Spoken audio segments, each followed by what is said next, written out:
감사합니다. 네, 안녕하세요. 어, 네, 네, 떨리네요. 너무 오랜만에 말씀을 나누고, 또 특별히 이 강남 센터에서는 처음 나누다 보니까 또 긴장도 되고, 그렇습니다. 저는 대학부를 섬기고 있는 이태경이라고 합니다. 저에게 오늘 말씀을 전할 수 있는 이 시간이 있어서 너무나 감사합니다. 저를 잘 모르시는 분들을 위해서 간단하게 소개하겠습니다. 저는 고등학교 3학년이었던 2017년 1월 달에 세례를 받고 예수님의 제자가 되었습니다. 현재는 대학교 4학년 2학기까지 다 마치고 졸업 유예를 하고 내년 4월에 있는 자격증 시험을 준비하고 있는 수험생입니다. 제가 있는 캠퍼스 그룹 사진을 몇 개 좀 가져왔는데요. 네. 추천을 받아서 제가 고른 건 아니고요. 선별을 받은 거를 받아서 이렇게 소개를 간단하게 하겠습니다. 네. 저희 캠퍼스 그룹 친구들이 여름에 갔던 미국 노스캐롤라이나에 있는 ICMC 사진입니다. 또 익숙한 친구들 얼굴이 있죠, 여기. 여러분들이 잘 아시는. 한 12명의 친구들이 미국에 가서 또 놀라운 시간을 보내고 외국에 있는 형제자매들과 교제하는 그런 시간이 있었습니다. 네, 그쵸. 이쁘죠? 또 이 사진은 왼쪽에 있는 사진은 저희 주중 예배를 강남에 있는 어떤 장소 공유 오피스를 빌려서 예배를 드리는데 끝나고 이렇게 맥도날드에서 이렇게 집에 가기 싫어가지고 형제자매들이 같이 교제하는 그런 사진이고요. 또 오른쪽에 있는 사진은 최근에 분당교회에서 저희 운동회를 했어요. 저희 캠퍼스가 많은 그 종목에서 상을 받았는데 또 캠퍼스가 모여서 같이 예배 후에 식사하는 장면입니다. 네, 여러분 이때 다 보셨죠?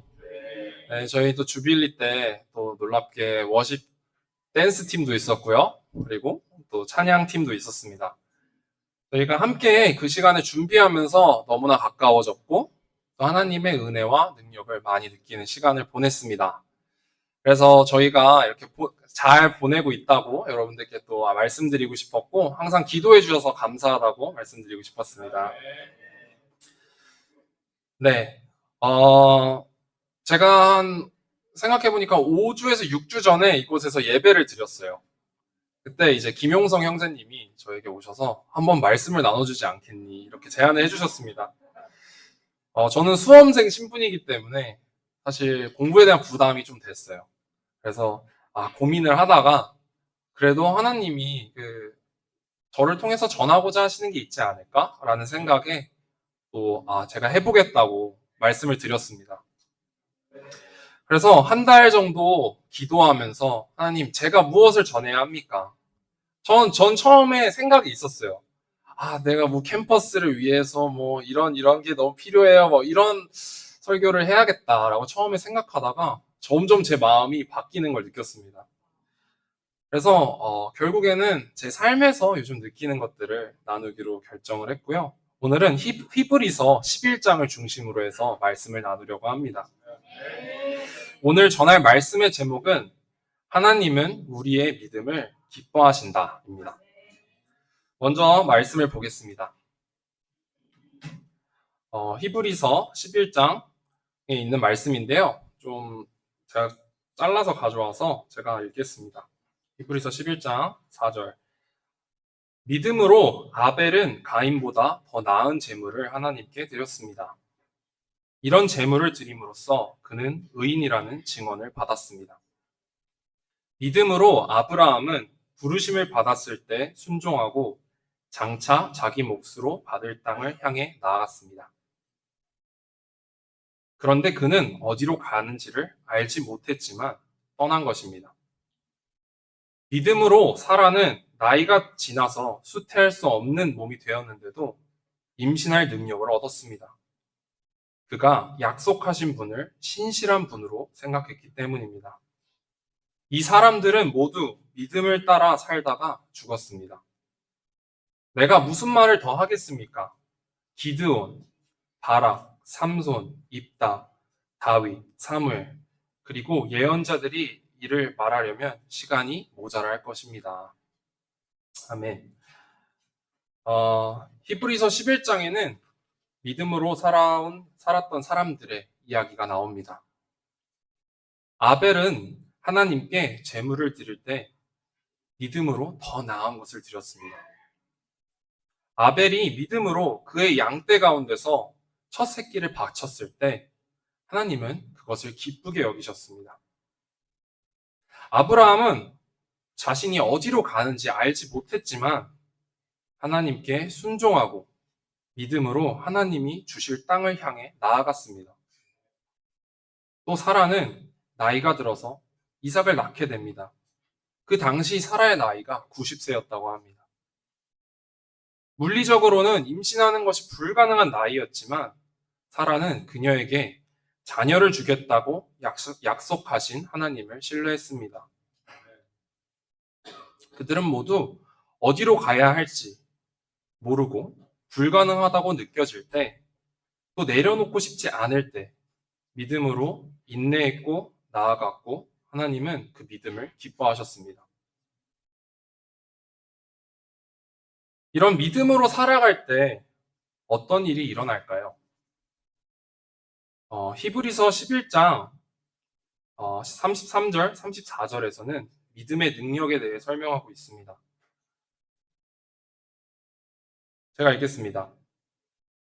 그들은 믿음으로 나라들을 정복하고 정의를 실천하고 약속된 것을 받고 사자의 입을 막고 불의 위력을 꺾고 칼날을 피하고 약한 데서 강해지고 전쟁에서 용맹을 떨치고 외국 군대를 물리쳤습니다. 하나하나 상상해보는 시간을 가지고 싶어요. 믿음으로 나라를 정복한다는 건 어떤 걸까요? 여러분 정복한 경험이 있으십니까? 믿음으로요. 내가 할 수 있는 거 말고, 딱 보이는 거 말고, 집으면 되는 거 말고, 정말 어마어마한 나라를 정복하는 거예요. 그때 믿음으로 그것을 정복했을 때 여러분들은 어떠실 것 같나요? 믿음은 견고한 나라도 정복할 수 있게 해줍니다. 또 정의를 실천하는 거예요. 쉬운가요? 옳은 것을 옳다고 얘기하는 것은 굉장히 어려운 것 같아요. 특히 이 사회가 참 어려운 것 같습니다. 정직하기가 너무나 어려워요. 두렵습니다. 하지만 우리는 믿음으로 의로운 것을 위해 용기를 내고 입을 열 수 있습니다. 또 약속한 것을 받기까지 인내하는 것은 어떤가요? 약속한 것을 받는 것은 약속을 하셨으니까 그냥 받는 거지가 아니라 사실 그것을 믿고 인내하는 것이 너무나 어렵고 그렇기 때문에 참 그게 특별하다는 생각이 듭니다. 사자의 입을 막는데요. 뭐 그 당시에 이 성경이 쓰여질 때는 진짜 사자가 이렇게 입을 진짜 물어 뜯으려고 할 수도 있잖아요. 뭐 요즘에 우리 옆에 사자가 있지는 않지만 사탄을 한번 생각해 볼까요? 사탄은 직접적으로 우리 마음을 공격하는 일을 벌이기도 합니다. 하지만 또 달콤한 말로 타협하게 하고 회피하게 해서 우리의 마음이 하나님을 멀어지도록 하죠. 하나님으로부터.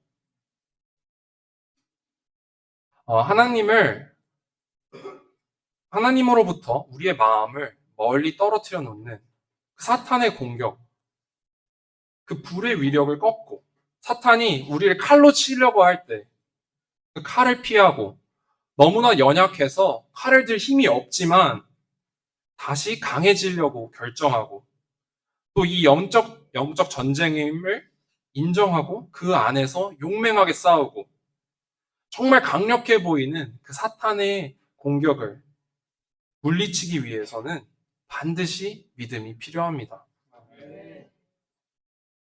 우리는 믿음으로 두렵고 떨리는 이 영적 전쟁터에서 주님께 나아가 도움을 청할 수 있습니다. 지금까지는 좀 믿음으로 승리하는 이야기들을 봤는데, 재밌게도 믿음으로 살고자 할 때에는 놀라운 승리도 경험하지만, 때로는 어려운 시간을 겪기도 합니다. 히브리서 11장 36절, 37절을 제가 읽겠습니다. 또 어떤 이들은 조롱을 받기도 하고, 채찍으로 맞기도 하고, 심지어는 결박을 당하기도 하고, 감옥에 갇히기까지 하면서 시련을 겪었습니다.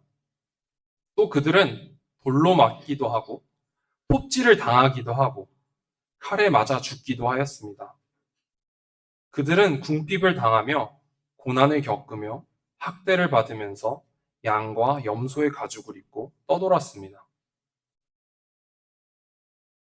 믿음으로 살고자 하는데 이런 일들이 벌어집니다. 돌이 날라오고요. 채찍을 맞고요. 가난해지고 궁핍해집니다. 신기하게 믿음으로 살고자 하는 사람들에게 고난이 찾아옵니다. 믿음을 잘 지킬 수 있는 상황만이 주어지는 게 아닙니다. 때로는 감당하기 어렵게 느껴질 때도 있습니다. 사탄은 우리를 가만두지 않는 거죠. 우리의 약점을 파고듭니다. 너 또 거짓말 할 거지? 너 안 돼. 너 어제도 그 죄 지었잖아. 넌 다시 일어날 수 없을 거야. 하면서 우리의 약점을 파고드는 거죠. 우리가 믿음으로 살고자 하기 때문에요. 꼭 사탄이 아니더라도 세상을 살아가면서 직장에서, 가정에서 미래에 대한 두려움으로 우리는 어려운 시간을 보내기도 합니다. 채찍을 맞는 것 같은 고통을 느끼기도 하고요. 결박을 당한 것 같은 답답함 속에서 살아갈 때도 있습니다. 때로는 꽤 오랜 시간 동안 어둠 속에서 빠져나오지 못할 때도 있습니다. 그러나 반대로 생각하면 우리는 믿음이 있기 때문에 이 고난의 길을 선택할 수 있습니다. 예수 안에서 경건하게 살려는 사람은 모두 박해를 받을 것이라는 디모데후서 말씀처럼 믿음으로 살고자 할 때 고난과 시련이 찾아오는 것 같습니다. 하지만 우리는 믿음으로 살기 위해서 나의 욕심을 내려놓고 주님께 온 마음으로 가기 위해 내 몸을 복종시키기도 합니다. 믿음으로 주님께 나아가는 자를 주님이 기억하시고 은혜를 베풀어 주신다는 것을 우리는 알고 있습니다. 그래서 믿음은 놀라운 능력이고 축복이라고 생각합니다. 생각보다 시간이 금방금방 하네요. 그렇다면 제자 삶의 기쁨이자 축복인 이 믿음을 성장시키기 위해서는 무엇이 필요할까요? 무엇이 필요할까요? 인내, 도전, 의지, 맞습니다. 네, 사랑도 필요합니다. 여러분들한테 제가 더 배워야죠. 오늘 저는 좀 믿음으로 살아가기 위해서 필요한 두 가지를 좀 나누려고 합니다. 첫 번째는 약속입니다. 사사기 4장 3절에서 4절, 6절에서 7절 말씀입니다. 제가 읽겠습니다. 야비는 철병거 900대를 가지고 있었으며 20년 동안 이스라엘 자손을 심하게 억압하였다. 그래서 이스라엘 자손은 주님께 울부짖었다. 그때 이스라엘의 사사는 라비돗의 아내인 예언자 드보라였다. 하루는 드보라가 사람을 보내어 납달리의 게데스에서 아비노암의 아들 바락을 불러다가 그에게 말하였다. 주 이스라엘의 하나님이 분명히 이렇게 명하셨습니다. 너는 납달리 지파와 스불론 지파에서 10,000명을 이끌고 다볼산으로 가거라. 야빈의 군 지휘관 시스라와 그의 철병거와 그의 많은 군대를 기손 강가로 끌어들여 너희 손에 넘겨주겠다. 당시 상황을 좀 설명을 해드리려고 해요. 철병거 900대를 가지고 있었대요. 그 가나안 왕 야빈이라는 사람이 있었는데요. 그 사람은 이스라엘을 괴롭히고 억압했습니다. 그래서 이스라엘 백성들이 주님께 부르짖죠. 살려달라고요. 이스라엘 백성들은 20년 동안 자신을 억압한 가나안 왕에게 되게 힘든 시간을 겪고 있었습니다. 그럼에도 주님은 그냥 주님이 직접 이렇게 없애주시고 그냥 물러가게 하시는 것이 아니라 드보라를 통해서 바락에게 백성들을 이끌고 가서 맞서 싸우라고 명하십니다. 좀 한번 상상을 해봤으면 좋겠어요.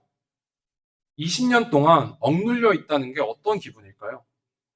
20년 동안 내 뜻대로 살지 못하고 다른 사람들의 또 너무 고통을 당하는 그 시간. 정말 내가 이걸 풀 수 있을까? 이 꼬잉 매듭을 풀 수 있을까? 했던 그 시간. 그래서 너무 힘들어서 하나님께 부르짖었는데 그 매듭을 너가 가서 풀라고 얘기를 합니다. 아니, 여태까지 못 풀었는데 내가 풀 수 있었으면 벌써 풀었겠죠. 근데 하나님은 바락에게 너가 가서 병력을 이끌고 적과 맞서 싸워라 하고 말씀하십니다. 정말 여러 번 시도해보지 않았을까요? 이미 많이 싸워보지 않았을까요? 우리의 삶은 어떤가요? 우리도 정말 세례 받을 때부터 혹은 중고등학생 때부터 혹은 결혼하기 전부터 반복적으로 넘어지고 영적 전쟁에서 졌던 경험이 있지 않나요? 내가 이 죄를 정말 끊어낼 수 있을까? 내가 지지 않을 수 있을까? 내가 다시 회복될 수 있을까? 우리가 다시 일어나 적과 맞서 싸우기 위해 필요한 것은 바로 믿음입니다. 주님은 이스라엘 백성들이 두려워하는 것을 아셨습니다. 그래서 그들을 그냥 보내지 않으세요. 그들에게 약속을 하십니다. 내가 그들을 너의 손에 넘겨주겠다. 바로 승리의 약속입니다. 바락은 그 약속을 믿고 주님이 말씀하신 곳으로 갈 것인지 아니면 20년 동안 해봤는데 안 됐잖아요. 그냥 저 안 될 것 같아요. 그냥 이렇게 살게요. 그냥 그렇게 살지 결정해야 했습니다. 그리고 바락은 결국에는 그 약속을 믿고 전쟁터로 나갔고 승리하게 됩니다. 그래서 아까 봤던 히브리서의 말씀에 그 삼손, 기드온, 입다 할 때 바락이 나와요. 바락이 그때 믿음으로 결정했고 했을 때 신약의 성경에 나올 정도로 또 구약의 사무엘서에도 나오더라고요. 바락의 이름이 사무엘이 이야기를 하면서 그의 믿음의 결정이 승리할 수 있게 합니다. 하나님은 우리에게도 약속을 하십니다. 우리가 그곳에 갈 수 있도록 믿을 수 있도록 승리의 약속을 주십니다. 출애굽기에서 이스라엘 백성이 이집트를 탈출하는 과정을 한번 생각해 볼까요? 모세에게 바로한테 가서 10가지 재앙이 일어날 거라고 가서 이야기하라고 합니다. 근데 막상 갔는데 안 일어나면 어떡해요? 큰 소리 치고 막 바닥도 두들기고 막 마술사랑 맞서 싸우려고 갔는데 안 돼요. 그럴 수도 있잖아요. 근데 하나님은 모세에게 내가 기적을 일으킬 거니 너는 가라고 얘기를 하시는 거죠. 약속을 하십니다. 내가 약속을 할 테니 너는 파라오한테 가서 경고하라고요. 가나안 땅을 정복하는 과정을 생각해 볼까요? 여호수아에게도 약속을 하십니다.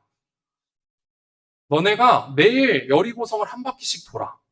그리고 마지막 날에는 7바퀴를 돌아. 그러면 성이 무너지고 너희가 그 성을 정복하게 될 거야. 약속을 하십니다. 이스라엘 백성들은 선택해야 했어요. 정말 견고해 보이는 그 여리고성을 내가 돌 것인지, 하나님의 약속을 믿을 것인지. 또 바빌론 군대에게 예루살렘 성전이 무너지고 성이 무너지고 다 끌려갔을 때 하나님은 예언자들을 통해서 다시 약속하십니다. 내가 이스라엘을 회복시키겠다고요.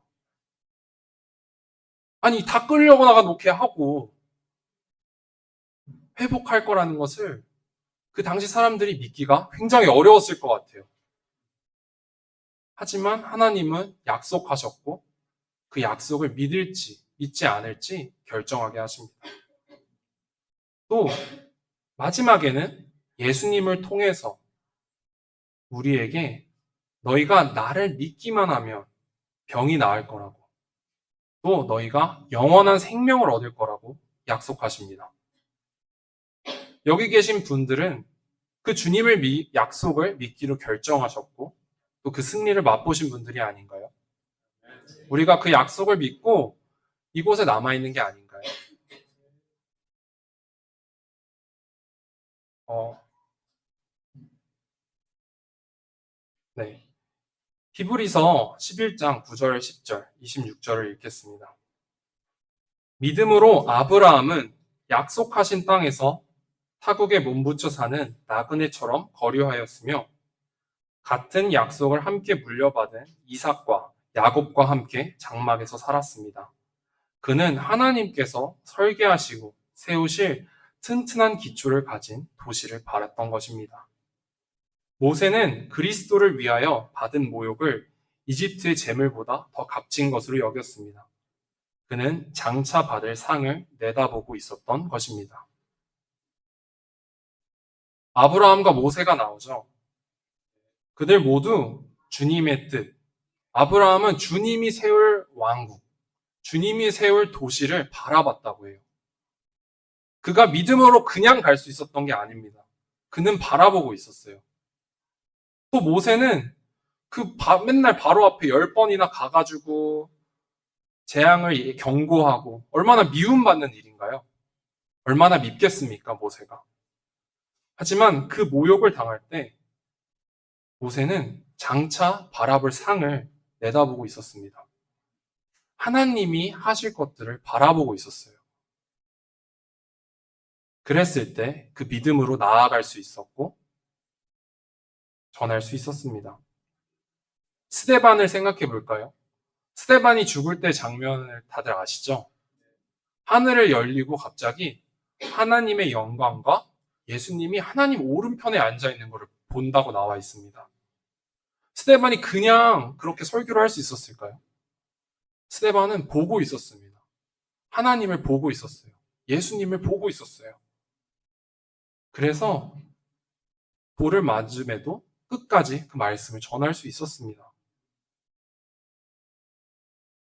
우리의 믿음이 그냥 지켜지고 자연스럽게 믿을 수 있게 되는 게 아닌 것 같습니다.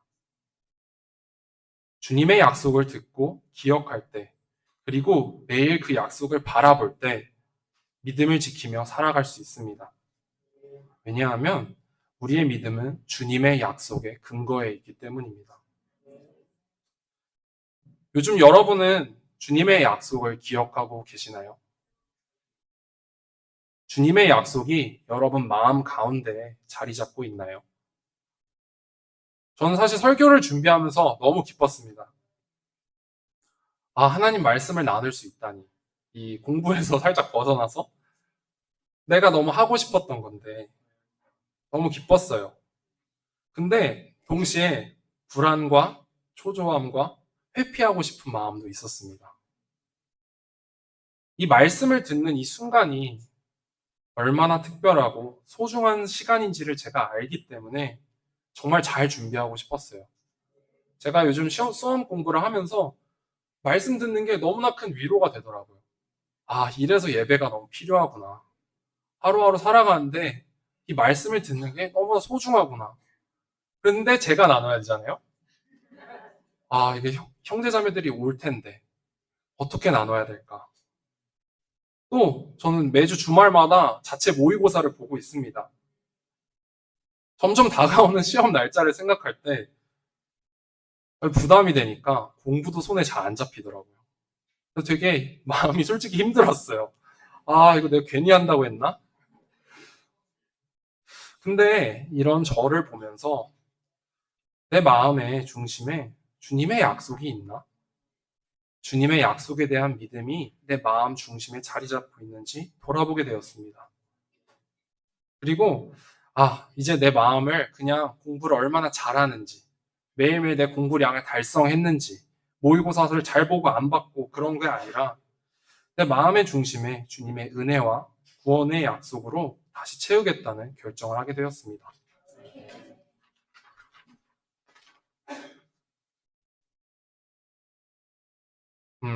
오늘 이곳에 오신 분들 중에 마음속 불안함이 있으신 분들, 답답한 한 주를 보내신 분들이 계신가요?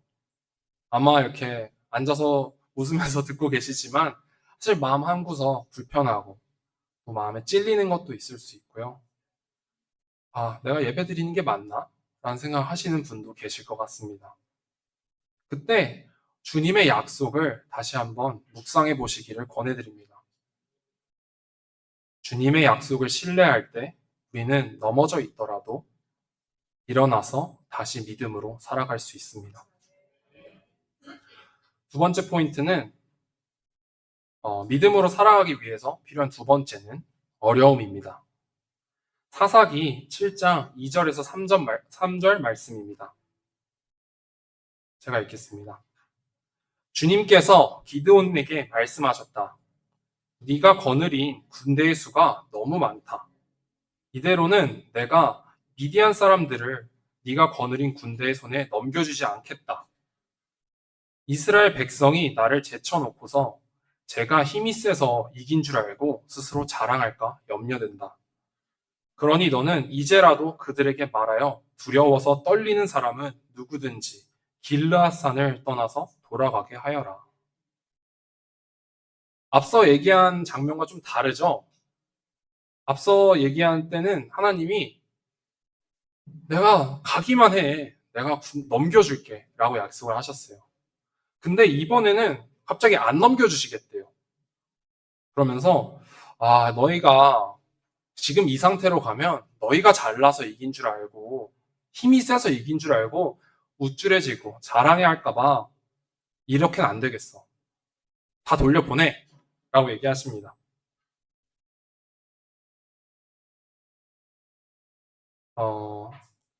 그 당시는 어떤 상황이었냐면, 이제 앞에 드보라 사사가 있었고, 바락이 있었잖아요.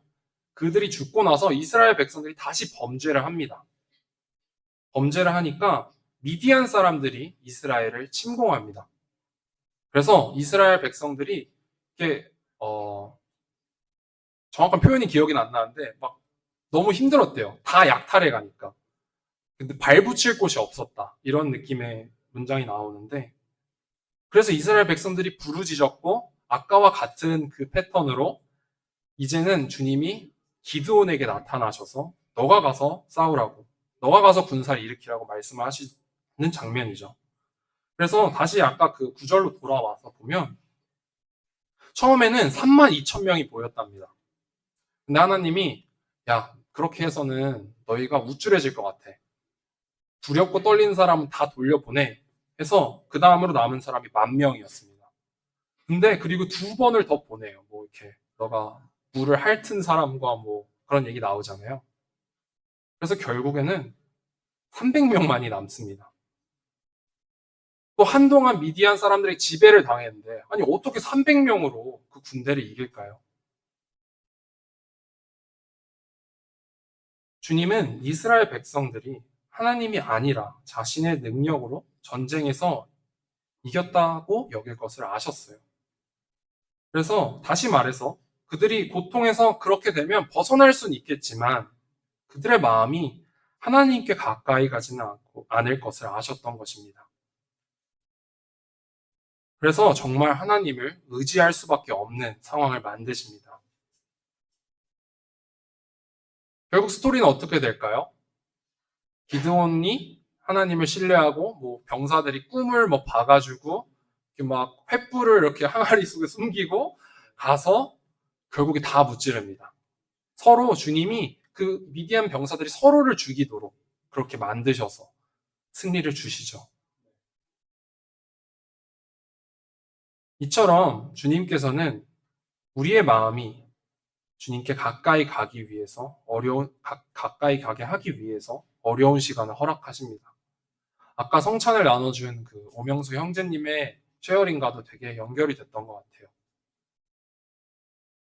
우리가 어려운 시간을 겪지 않는다면 하나님의 사랑을 느낄까요? 제가 고등학교 1학년 때 가정에서 어려운 시간을 겪지 않았더라면 하나님을 찾았을까요? 그 어려움이 온전히 저 때문에 생긴 어려움은 아니었지만 제 인생이 너무 비참했고 괴로웠기 때문에 주님을 찾았습니다. 그리고 주님을 만났고 그 사랑을 느낄 수 있었습니다. 지금 이 순간에 저도 마찬가지예요. 시험을 준비하면서 두렵고 불안해서 힘듭니다. 이게 취업한 형 누나들이 참 대단하더라고요. 자격증을 갖고 계신 분들이 참 대단하게 보이더라고요. 자기와의 싸움에서 이기는 그게 얼마나 힘든지를 느낍니다. 하지만 제가 연약하기 때문에 그 연약함을 마주하고 주님께 나아가게 됩니다.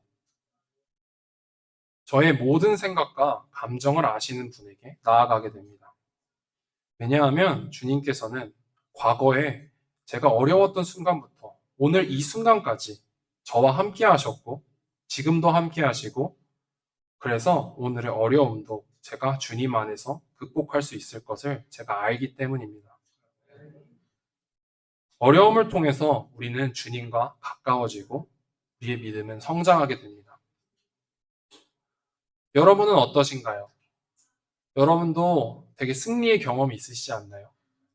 어려운 시간 우리가 주님 앞에 나아갔을 때 믿음이 성장했던 경험이 있지 않으신가요? 어쩌면 믿음이 자라기 위해서는 어려움이 필요한 것이라는 생각이 들었던 것 같아요. 어려움이 없다면 우리의 마음이 하나님께 갈까? 저는 공부가 너무 잘 되고 건강하고 이러면 하나님께 안 가더라고요. 나는 어려움이 때론 필요하구나 나에게. 내가 어려움을 통해서 주님을 의지하고 내 마음이 주님께 가까이 갈 수 있구나. 그런 것을 느끼는 시간입니다. 최근에 어려운 시간을 겪는 분이 계시다면 주님께 나아가기를 권해드립니다. 그리고 주님과 함께 승리했던 그 경험을 다시 한번 떠올려 보시기를 권해드려요. 이전에 주님과 함께 이겨냈다면 오늘 내가 이길 수 있을까 싶을 수 있지만 앞으로 우리가 주님을 의지하기만 한다면 반드시 어려움을 극복할 것이고 우리의 믿음도 성장할 것입니다. 마지막 구절을 통해서 정리하고 싶습니다. 히브리서 11장 6절. 이것은 같이 한번 읽어볼까요? 시작. 믿음이 없이는 하나님을 기쁘게 해드릴 수 없습니다. 하나님께 나아가는 사람은 하나님이 계시다는 것과 하나님은 자기를 찾는 사람들에게 상을 주시는 분이라는 것을 믿어야 합니다. 아멘. 믿음이 없이는 하나님을 기쁘게 해드릴 수 없습니다. 근데 좀 더 긍정적으로 표현해 볼게요. 하나님은 우리의 믿음을 무척이나 기뻐하십니다. 우리가 하나님을 기쁘게 해드릴 수 있는 것은 그냥 이 순간, 내가 너무 어렵다고 느껴지는 이 순간에 믿음을 갖고 하나님께 가는 겁니다. 하나님은 그 마음을 귀하게 여기실 거예요. 포기하고 싶을 때, 어둠 속에서 두려울 때, 우리가 하나님을 위해서, 주님을 위해서 믿음을 가지고 나아간다면 하나님이 너무나 기뻐하실 것을 확신합니다. 믿음으로 주님을 기쁘게 해드리는 우리 모두가 되기를 바라면서 말씀을 마치겠습니다.